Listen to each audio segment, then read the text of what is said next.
may entrance, kapasok. Tapos dito may konti na lang. Yan. May step na lang dito, may siguro 3 patong na blocks para hindi madaling pasukin ng tubig.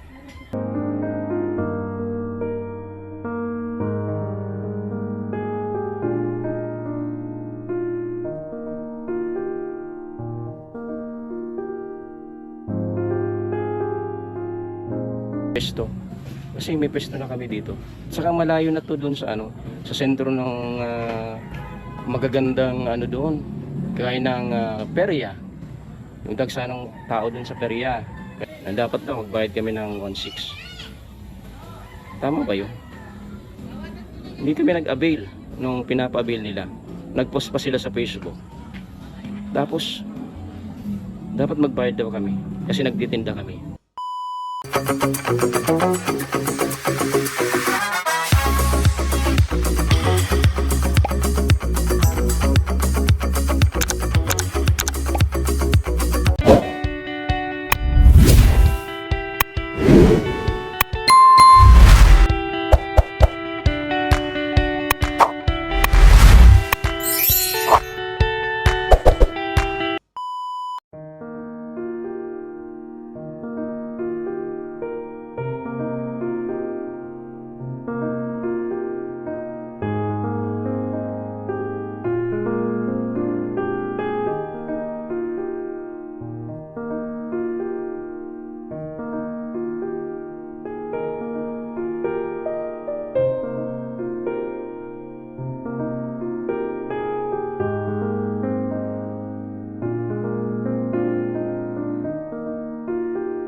A few moments later. Mga Gwenny, at tapos na nga po yung panibagong araw na naman na pagtatrabaho nila Kuya Carpenter dito sa patuloy na pagpapatuloy dito sa sa ground floor ng Sintada, at may konti na rin silang na gawa dun sa first floor.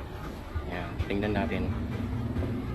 Sarada ko yung dito, dito sa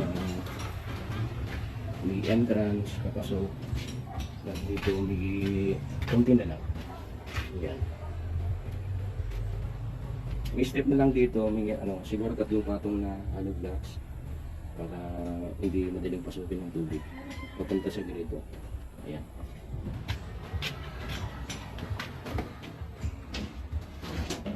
Ayan. Madilim na nga ito. At least na-close na yung mga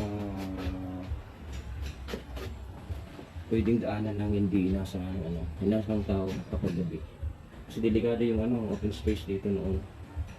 Hindi namin alam kung sino lang pwedeng pumasok. Buti na lang may alaga kaming aso na nagbabantay kapag gabi.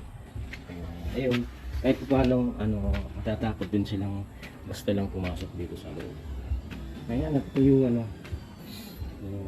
nagawa nila ay kanina. Ayan. Isasarado to, pati doon na rin sa katabi, at sa kanilang sasabihin mo kung ano talaga ang purpose nito.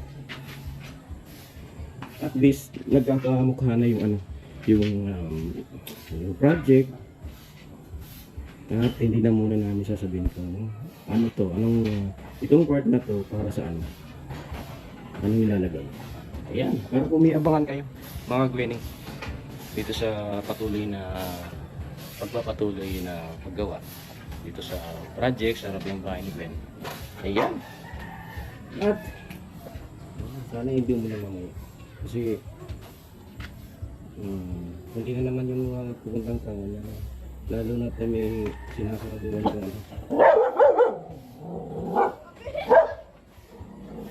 nasaraduan dun sa unahan para sa mga naninda doon na nag-avail nung post nila sa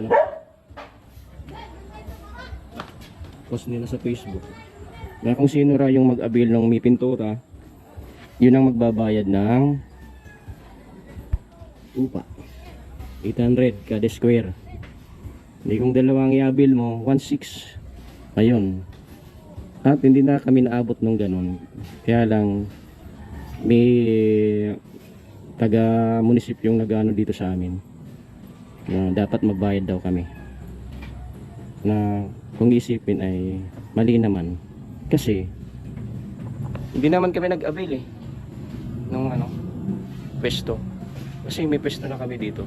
Saka malayo na to doon sa sa sentro ng magagandang doon, gaya ng perya, yung dagsa ng tao doon sa perya. Kaya pag matao maganda yung negosyo, malayo na kami dito. Kung sino lang yung makarating dito, yun ang makikita kung meron makikitain. Ayan, ito dalawa na nga lang kami dito sa ibang barangay na to barangay San Rafael. Yung sentro ng komersyo dyan, ang talagang mabenta ang mga pwesto ay barangay Divina Pastora. Talagang ayan, kasi malapit sila dun sa perya. At saka yung iba nag-avail talaga nung nasa yung ginuhit designated places o pwesto na yung gustong magtinda. Kaya dahil sa may ginawa silang ganun, ibig sabihin malinaw dun sa sinasabi nila na pag nag-avail ganun yung presyo, 800 nga kada square, kada pwesto. Di kung dalawang kukunin mo 1.6, hindi naman kami nag-avail. Kaya ba't naman kami magbabayad ng 1.6? Yun ang ginigit nung taga treasury, treasurer's office, na dapat daw magbayad kami ng 1.6. Tama ba yun? Hindi kami nag-avail. nung pinapa-avail nila. Nag-post pa sila sa Facebook. Tapos dapat magbayad daw kami kasi nagtitinda kami. May mali ba doon? Ano kaya sa palagay niyo? Yung pinapa-avail nilang pwesto, hindi kami nag-avail. At yung bayad nga noon ay 800 kada pwesto. Tapos, hindi kami nag-avail. Ba't kami sesingin? Ba't kami dapat magbayad? Parang may mali. Ayan, mga kuya nito, yan na muna update natin. Medyo na anuan lang natin yung para dito sa pwesto-pwesto na to na pinapabayaran. Malayo na naman kami dito sa dun sa may pintura nila. Ewan ko lang kung anong nasa isip nila. Kung kailangan lang talaga nila ng koleksyon. Kaya ganun. Pero dapat yung dapat tama lang yung paniningil nila. Ayan mga Gwenny, abang-abang lang po yung kung anong mga susunod na mga magaganap at mga babago dito sa pagpapatuloy na paggawa sa project sa harap ng bahay ni Gwen. Ayan, hanggang sa muli mga Gwenny. Maraming salamat po.